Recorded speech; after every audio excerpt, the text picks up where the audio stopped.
नमस्कार स्टूडेंट, आज की आपकी इस क्लास में आप सभी का स्वागत है। आज का जो अपना टॉपिक है वो है ऊष्माधारता एवं विशिष्ट ऊष्मा का। तो इसमें अपन सबसे पहले अपन देखेंगे ऊष्माधारता के बारे में। ऊष्माधारता ऊष्माधारता जिसको अपन हीट कैपेसिटी कहते हैं। तो इसकी परिभाषा हो जाती है किसी पदार्थ का या किसी निकाय ताप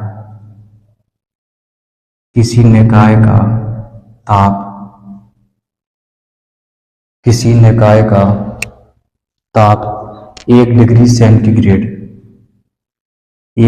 सेंटीग्रेड बढ़ाने के लिए 1 डिग्री सेंटीग्रेड बढ़ाने के लिए आवश्यक ऊष्मा की मात्रा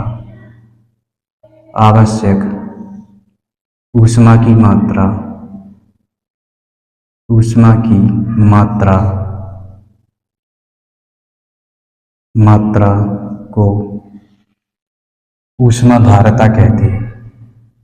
आवश्यक मात्रा को ऊष्माधारता कहते हैं।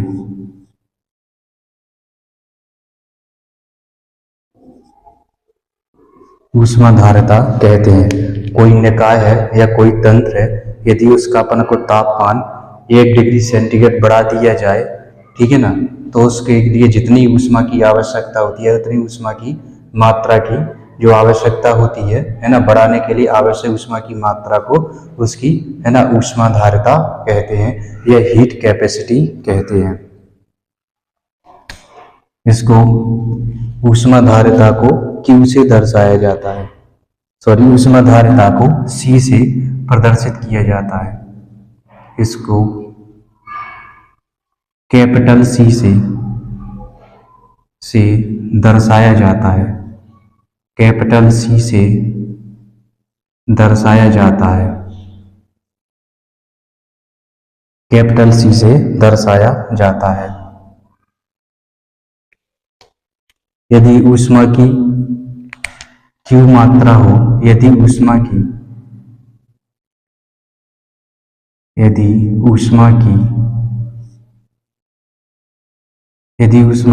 Q मात्रा हो,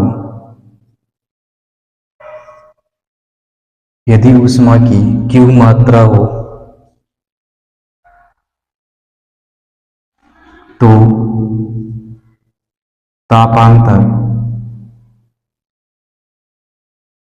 तापांतर में डेल्टा T मात्रा हो तो डेल्टा T तापांतर उत्पन्न होता है। ऐसा लिखो, यदि ऊष्मा की Q मात्रा हो तो delta T तापांतर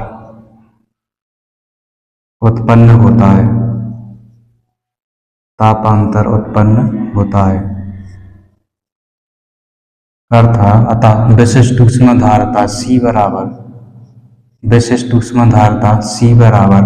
Q upon delta T। ये इसका फॉर्मूला हो जाता है, C बराबर Q अपॉन डेल्टा T।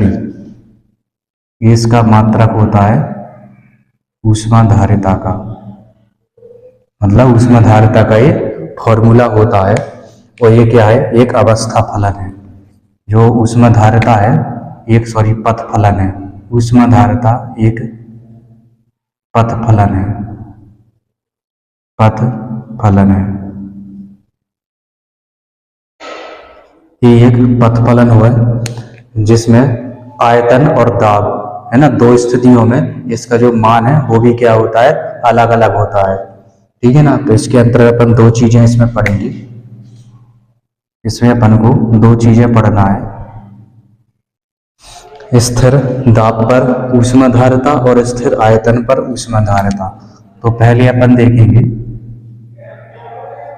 स्थिर आयतन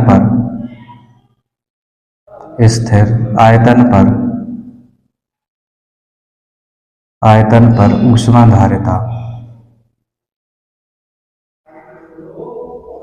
स्थिर आयतन पर ऊष्मा धारिता। तो स्थिर आयतन पर किसी निकाय का, है ना, तापमान 1 डिग्री सेंटीग्रेड बढ़ाने के लिए जितनी भी अपन को ऊष्मा की आवश्यकता होती है उसे अपन स्थिर आयतन पर ऊष्मा धारिता कहते हैं। मतलब इसमें जो आयतन है वो स्थिर रहता है। तो फॉर्मूला कुछ इस तरीके का होता है। इसमें ये हो जाएगा सी बराबर, इसके अलावा यहाँ पे Q बराबर होता है, Q बराबर डेल्टा U होता है, Q बराबर डेल्टा U। तो यहाँ पे अपन Q की जगह पे डेल्टा U लिख देंगे और बटे में डेल्टा T लिख देते हैं। तो ये स्थिर आयतन पर ऊष्मा धारिता का फॉर्मूला हो जाता है। ये क्या होता है? स्थिर आयतन पर ऊष्मा धारिता का फॉर्मूला हो जाता है। इस तरीके से स्थिर आयतन पर ऊष्मा धारिता हो जाती है। इसके बाद अपन दूसरा पढ़ेंगे स्थिर दाब पर ऊष्मा धारिता। स्थिर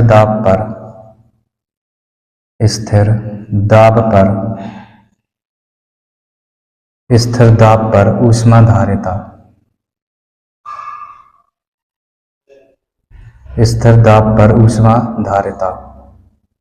तो इसकी जो परिभाषा है वो हो जाती है स्थिर दाब पर किसी निकाय का जो तापमान है 1 डिग्री सेंटीग्रेड बढ़ाने के लिए जितनी ऊष्मा की अपन को आवश्यकता होती है उसको अपन स्थिर दाब पर ऊष्मा धारिता कहते हैं। स्थिर दाब पर किसी निकाय का जो तापमान है 1 डिग्री सेंटीग्रेड बढ़ाने के लिए जितनी भी अपन को ऊष्मा की आवश्यकता होती है उसे अपन स्थिर दाब पर ऊष्मा धारिता कहते हैं। इसका फॉर्मूला लिखेंगे अपन, ये हो जाएगा Cp बराबर इसमें होता है डेल्टा H बराबर Q होता है, डेल्टा H बराबर Q। ठीक है ना। तो यहाँ पे अपन Q की जगह पे डेल्टा H लिख देंगे, डेल्टा H और अपॉन में डेल्टा T। तो ये क्या होता है? स्थिर दाब पर ऊष्मा धारिता का फॉर्मूला हो जाता है। स्थिर दाब पर ऊष्मा धारिता का फॉर्मूला है। ठीक है। तो इस तरीके से अपन ने ये ऊष्मा धारिता के बारे में ये पढ़ा है। इसके बाद अगली जो है टॉपिक है वो है विशिष्ट ऊष्मा का, जिसको स्पेसिफिक हीट बोलते हैं। तो उसको अपन, है ना, पढ़ेंगे। मैं इसको अरेंज किए दे रहा हूँ। विशिष्ट ऊष्मा जिसको अपन स्पेसिफिक हीट बोलते हैं, इसमें लिखेंगे अपन किसी पदार्थ के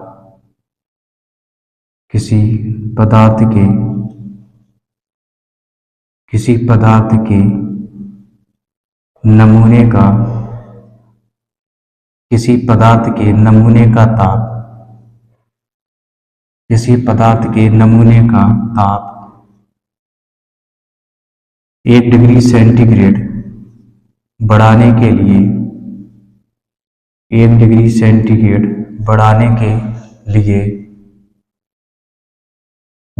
के लिए आवश्यक ऊष्मा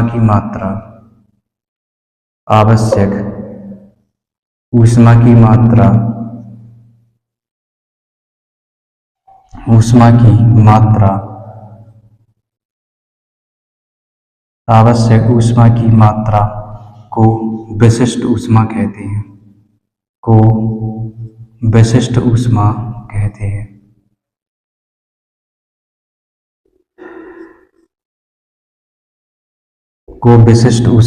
कहते हैं। और इसे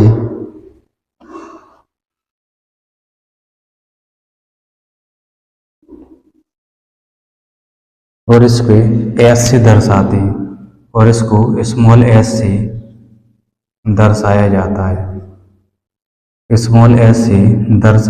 जाता है। ये भी एक विशिष्ट गुण होता है। ठीक है ना। ये भी क्या है? विशिष्ट गुण है। ठीक है। इसको अपन S से दर्शाते हैं तो इसका फॉर्मूला हो जाएगा S बराबर Q upon M delta T। S बराबर Q upon M delta T। ये इसका फॉर्मूला हो जाता है S बराबर Q upon M delta T। S बराबर Q upon M delta T, जहाँ पे S क्या है ना, विशिष्ट ऊष्मा है, Q ऊष्मा है और M द्रव्यमान है और डेल्टा T क्या है, तापांतर होता है। इस तरीके से एक छोटा सा टॉपिक था ये द्रव एवं ठोस पदार्थों के लिए इसका उपयोग किया जाता है ना, उनकी विशिष्ट ऊष्मा है ना ज्ञात करने के लिए इसका उपयोग किया जाता है। तो इसका ये फॉर्मूला ये इतना ही था, इसकी थोड़ी बहुत परिभाषा वगैरह ये पूछी जा सकती है, तो ये अपन ने कर लिया है। इसके बाद एंथैल्पी जो होती है, ठीक है ना, एंथैल्पी या अभिक्रिया की जो एंथैल्पी है वो कई प्रकार की होती है, तो उसमें भी अपन को केवल परिभाषाएं और बहुत से बहुत थोड़े उसके उदाहरण अपन को ये देखना है, तो वो भी अपना छोटा सा एक टॉपिक है, तो वो भी अपन इसको किए ले रहे हैं, मैं इसको एरेंज किए दे रहा हूँ। इसके बाद ये टॉपिक है, इसमें बहुत सारी परिभाषा है, उसको अपन को देखना है। अभिक्रिया एंथैल्पी के प्रकार, तो इसमें सबसे पहले है बंध वियोजन की एंथैल्पी। तो जो परमाणु होते हैं, चाहे दो ही परमाणु भी हो सकते हैं, बहु परमाणु भी हो सकते हैं, ठीक है ना, तो जो परमाणु आपस में जुड़ करके जो अणु बनाते हैं, ठीक है ना, तो उनके बीच में बंध होता है ना, तो जो बंध होता है उस बंध को तोड़ने के लिए जितनी अपन को ऊष्मा की आवश्यकता होती है उसी को ही अपन है ना बंध वियोजन ऊष्मा या बंध वियोजन एंथैल्पी कहते हैं। तो इसमें अपन परिभाषा लिख देते हैं, किसी पदार्थ के किसी गैसीय अणु में उपस्थित, किसी गैसीय अणु में उपस्थित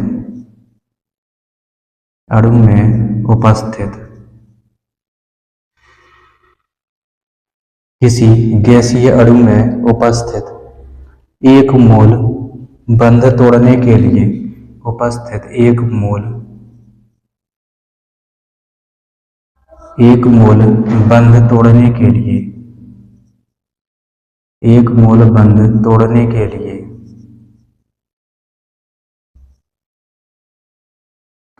लिए जितनी ऊष्मा की तोड़ने के लिए जितनी ऊष्मा की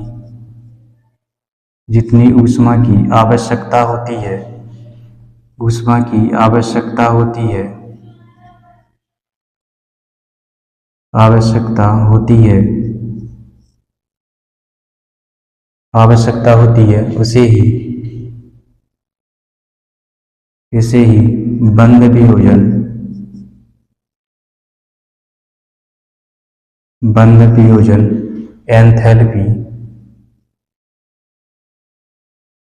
इसे ही बंध वियोजन एंथैल्पी ऊष्मा की आवश्यकता होती है, इसे ही बंध वियोजन एंथैल्पी या बंध वियोजन ऊष्मा कहते हैं, या बंध वियोजन ऊष्मा कहते हैं, या बंध वियोजन ऊष्मा कहते हैं। इसकी जो इकाई है, इसकी इकाई किलो जूल प्रति मोल होती है। इसकी जो इकाई है वो किलो जूल प्रति मोल होती है। जो बहुपरमाणु अणु होते हैं उनमें बहुत सारे है ना बंध होते हैं, जैसे कि NH3 है, NH3 में 3 N और H बॉन्ड होते हैं। इसमें कितने होते हैं? 3 होते हैं, जैसे कि N है, यहाँ पे H, यहाँ पे H और यहाँ पे H। तो इस तरीके से इसमें NH बॉन्डों की संख्या 3 होती है, ठीक है ना। तो इसको क्या है, एवरेज के रूप में अपन निकालते हैं, इनका एवरेज के रूप में अपन निकालेंगे कितनी इसको ऊष्मा की आवश्यकता होती है। इस प्रकार इसमें अपन H2O का एग्जाम्पल देखेंगे। उदाहरण में H2O, इसमें 2 OH बॉन्ड होते हैं, इसमें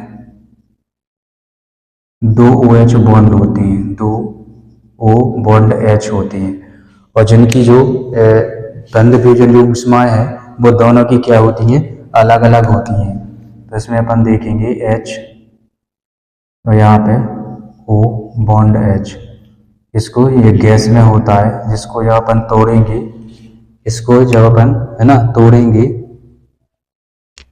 इसको जब अपन तोड़ेंगे ये गैस में है, ऐसे इसको अपन तोड़ेंगे तो ये HO अलग हो जाता है और यहाँ पे ये H अलग हो जाएगा, ये H अलग गैस में, ये भी गैस में है। इसमें जो डेल्टा H का जो मान आता है वो आता है 400, वो आता है 498 किलो जूल, 498 किलो जूल। इसका जो मान आता है वो 498 किलो जूल आता है। H2O है, ठीक है ना, इसमें पहले O बॉन्ड H, पहला बॉन्ड इसमें ये टूटेगा, है ना, और इसमें टूटने के लिए इसमें जो ऊर्जा की मात्रा या ऊष्मा की मात्रा 498 किलो जूल लगती है। इसके बाद अपन को ये वाला बॉन्ड तोड़ना है, H बॉन्ड O, गैस है ये, इसको जब अपन तोड़ेंगे, ठीक है ना, तो यहाँ पे H गैस में और ये ऑक्सीजन ये गैस में। इसके लिए जो डेल्टा H का जो मान होता है, H इसकी जो ऊष्मा होती है वो हो जाती है 430 किलो जूल, 430 किलो जूल, ठीक है। तो इस तरीके से दो बॉन्ड हैं और दोनों को तोड़ने में अलग अलग ऊष्मा की मात्रा की आवश्यकता होती है, तो इसको अपन एक एवरेज के रूप में दोनों का क्या है एवरेज लेंगे और इसको है ना ऑक्सीजन यानी कि जो H2O है इसमें कितनी ऊष्मा की मात्रा लगेगी, इन दोनों को जोड़ करके 2 का भाग यानी कि एवरेज निकाल लेंगे इनका, है ना, और उसके एवरेज के तौर पर इसमें देखा जाता है कि कितनी अपन को ऊष्मा की मात्रा की आवश्यकता होगी।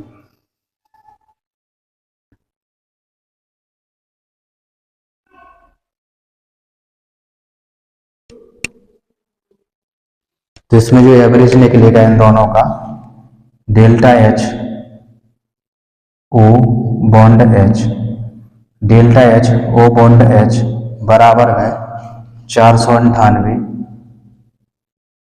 और प्लस में 430, इन दोनों का जोड़ करके कितने हो जाएंगे 8 9 10 11 12 9, यानी कि 928 बटे में 2 से भाग देंगे और इसका जो आधा करेंगे अपन, ठीक है, इसका जो आधा करेंगे तो यह आ जाएगा 464, ये आ जाता है 464 आ जाता है 464 किलो जूल, ठीक है। तो ये इसका एवरेज आता है और यही अपन इसको मानते हैं कि इसकी बंध वियोजन ऊष्मा है वो इतनी हो जाती है, ये एवरेज आता है बंध वियोजन ऊष्मा का। तो अपन H2O में कितनी बंध वियोजन की जो ऊष्मा की जो मात्रा होगी तो वो होगी 464 किलो जूल प्रति मोल। तो इस तरीके से अपन ने ये बंध वियोजन की जो एंथैल्पी है वो अपन ने निकाली। इसके बाद अपन और आगे देखेंगे, इसको एंथैल्पी ऑफ बॉन्ड डिसोसिएशन कहते हैं, इंग्लिश में इसको एंथैल्पी ऑफ बॉन्ड डिसोसिएशन, यानी कि बंध आप घटन भी बोल सकते हैं, बंध वियोजन भी बोल सकते हैं, इंग्लिश में बॉन्ड डिसोसिएशन एनर्जी। अब इसके बाद अपन देखेंगे दहन की एंथैल्पी, यानी कि एंथैल्पी ऑफ कंबशन देखेंगे। इसके बाद अपना जो नेक्स्ट है दहन की एंथैल्पी या दहन की ऊष्मा, एंथैल्पी ऑफ कंबशन। तो इसकी डेफिनेशन हो जाती है निश्चित ताप पर निश्चित ताप पर निश्चित ताप पर किसी यौगिक की निश्चित ताप पर किसी यौगिक की किसी यौगिक की यौगिक की 1 ग्राम अणु 1 ग्राम अणु किसी यौगिक के 1 ग्राम अणु के पूर्ण दहन पर के पूर्ण दहन पर के पूर्ण दहन पर के पूर्ण दहन पर जितना एंथैल्पी परिवर्तन होता है, जितना एंथैल्पी परिवर्तन होता है एंथैल्पी परिवर्तन होता है, उसे ही दहन की ऊष्मा या दहन की एंथैल्पी कहते हैं, या दहन की एंथैल्पी कहते हैं।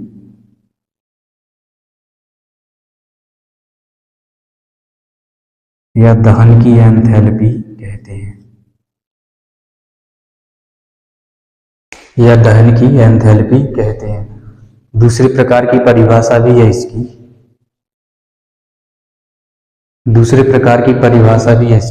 निश्चित ताप एवं दाब पर, ठीक है ना, निश्चित ताप एवं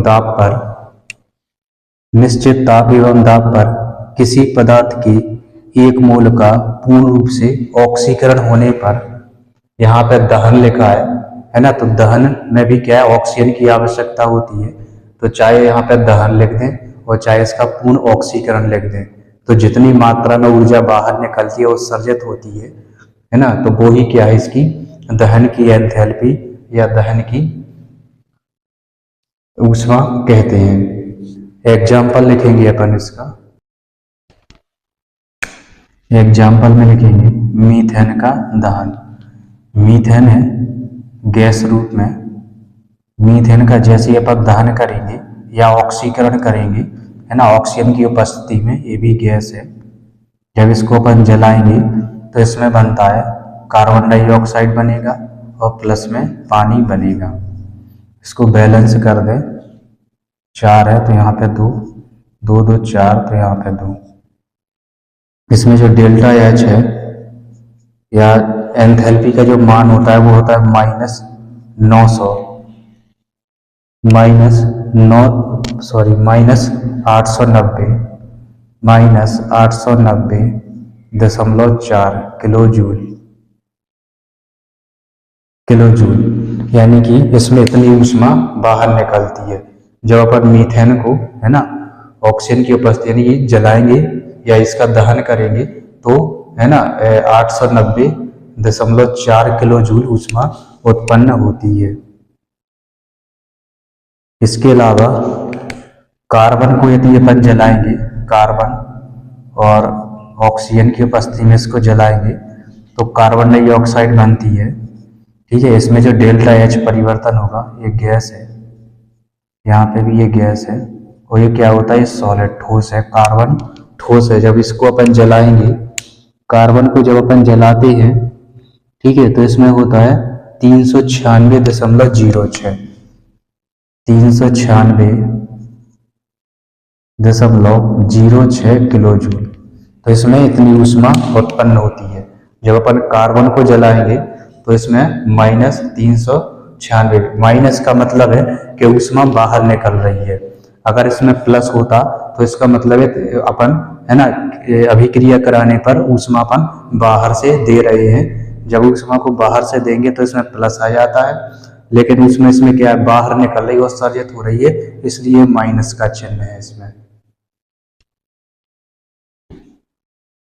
इस तरीके से अपन देखते हैं जो मेथेन है, तो मेथेन की जो दहन ऊष्मा है वो 890.4, है ना, किलो जूल है। वहीं पे कार्बन की जो दहन ऊष्मा है वो 396.06 किलो जूल है। तो चूंकि इसमें क्या है, ऊष्मा का उत्सर्जन होता है, इसलिए क्या है, ये ऊष्माक्षेपी अभिक्रियाएं हैं, यानी कि जो दहन होता है वो ऊष्माक्षेपी अभिक्रियाएं होती है। क्यों? क्योंकि उनमें जो ऊष्मा है ना, उत्पन्न होती है, इसलिए इनको ऊष्माक्षेपी अभिक्रियाएं कहते हैं। इसके बाद अपन एक इससे संबंधित एक सवाल करेंगे, न्यूमेरिकल क्वेश्चन, है ना। इसके बाद अपन एक न्यूमेरिकल क्वेश्चन करते हैं। तो ये कुछ इससे दहन की ऊष्मा से संबंधित एक न्यूमेरिकल सवाल है। ब्यूटेन का दहन समीकरण, यहाँ पे एक समीकरण दिया गया है, ये ब्यूटेन है C4H10।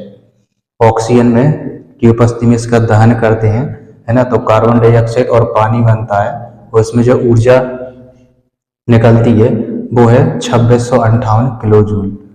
तो खाना बनाने वाली गैस के सिलेंडर में 14.2 किलोग्राम ब्यूटेन है, तो दहन से प्राप्त ऊष्मा की मात्रा की गणना करो। तो अपन को इसमें ये निकालना है कि अपन को 14.2 किलो जूल से कितनी अपन को ऊष्मा प्राप्त होगी। तो सबसे पहले यहाँ पे ब्यूटेन का अणु भार निकालते हैं। ब्यूटेन का अणु भार, इसका मॉलिक्यूलर मास निकालना है अपन को ब्यूटेन का।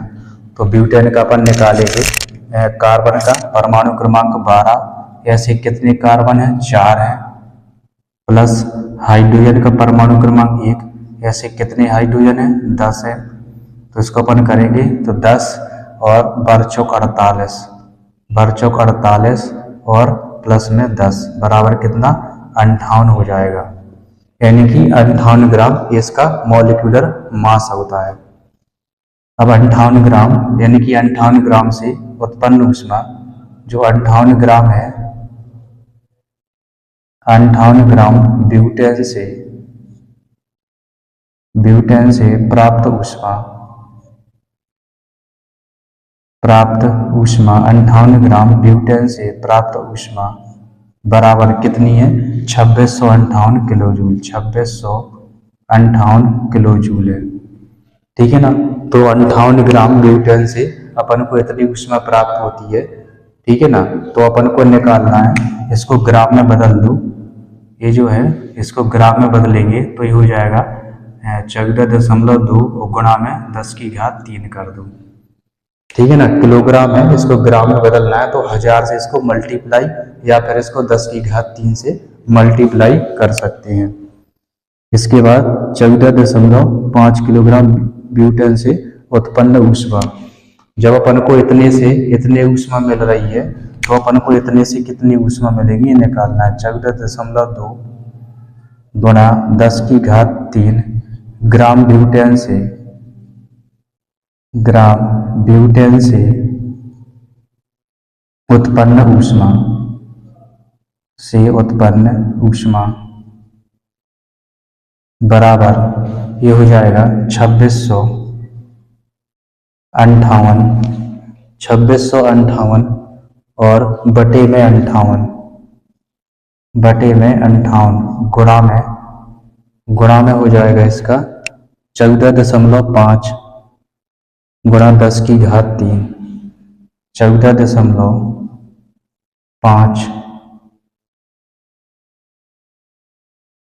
14.5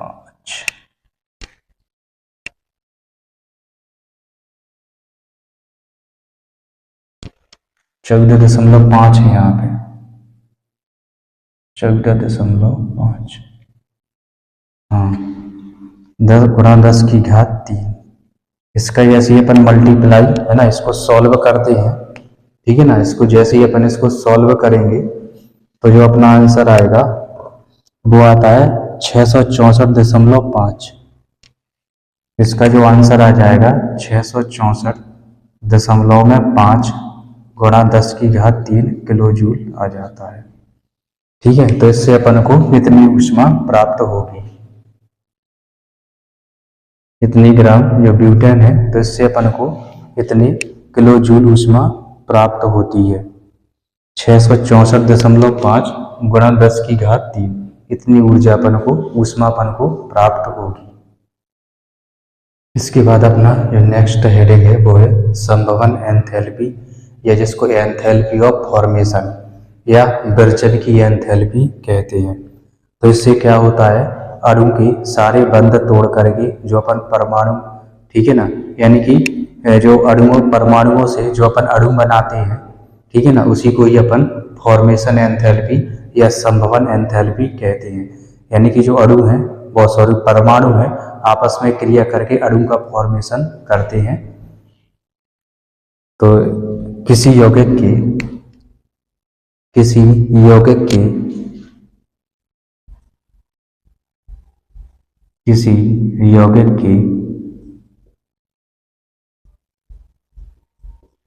अवयवी तत्वों या परमाणुओं, किसी यौगिक के अवयवी तत्वों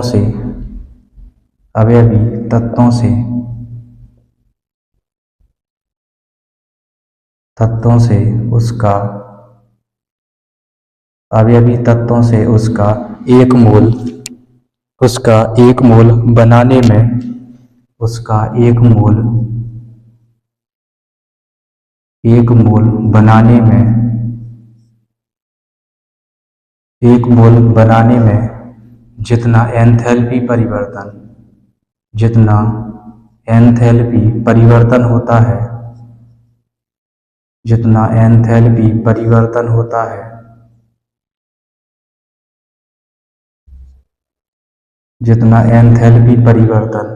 है उसे ही बेरचन की एंथैल्पी या संभवन एंथैल्पी कहते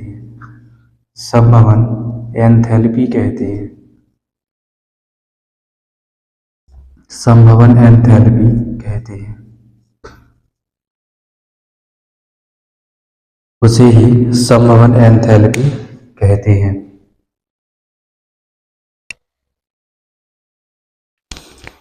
एग्जाम्पल, 2 कार्बन लेंगे और 2 हाइड्रोजन, इनकी जब अपन क्रिया कराएंगे, ठीक है ना, तो ये क्या बनेगा, C2H2 बनता है, C2H2 बनेगा, यानी कि एसिटिलीन बनती है। कार्बन सॉलिड है ये, इसको सॉलिड में लेंगे और हाइड्रोजन गैसीय, इसके रियल फॉर्म में लिए जाते हैं। जब भी अपन ये थर्मोकेमिस्ट्री कहलाती है या ऊष्मा रसायन, तो इसमें जो प्राकृतिक अवस्था में जो चीज़ें जिस अवस्था में पाई जाती हैं, तो इनकी रियल स्टेट ये अपन लेते हैं। तो जो है एसिटिलीन क्या बनती है, गैस बनती है, एसिटिलीन गैस बनेगी, और इसमें जो डेल्टा H परिवर्तन है वो होता है -53 किलो कैलोरी, -53 किलो कैलोरी ऊष्मा इसमें उत्पन्न होती है। इसके बाद अपन देखेंगे HCl का, यहाँ पे 2H2,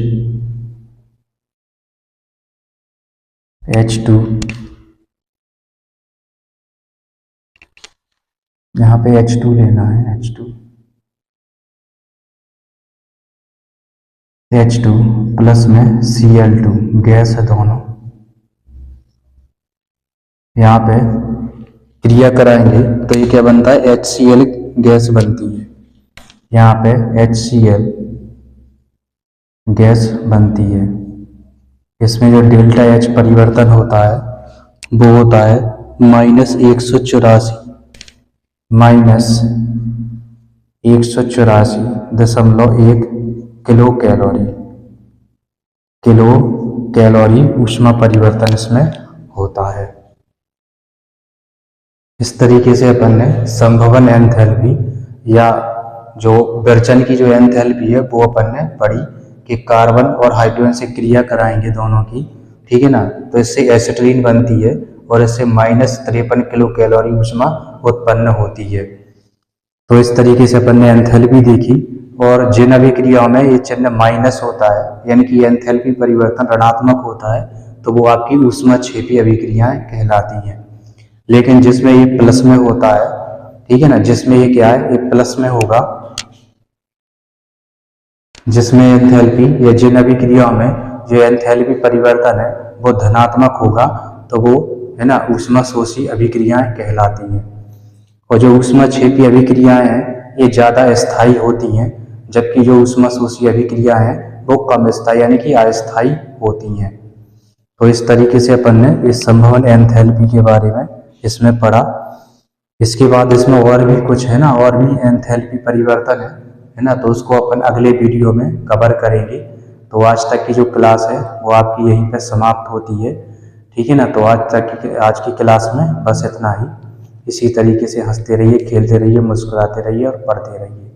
वीडियो अच्छा लगे तो अपने दोस्तों के साथ जरूर शेयर कीजिए। इसमें अभी और भी है ना एंथैल्पी है, और इसके बाद एंथैल्पी जैसे परिवर्तन जो प्रकार है ये खत्म होते हैं, तो उसके बाद अपन पढ़ेंगे हेस का नियम, जो कि बहुत ही इम्पोर्टेंट है ना नियम होता है, तो उसको भी अपन पढ़ेंगे। लेकिन इसके बाद कुछ एंथैल्पी और बची हैं, तो उसको अपन है ना अगले जो क्लास लगे अगली वीडियो में उसको अपन कवर कर लेंगे। नमस्कार।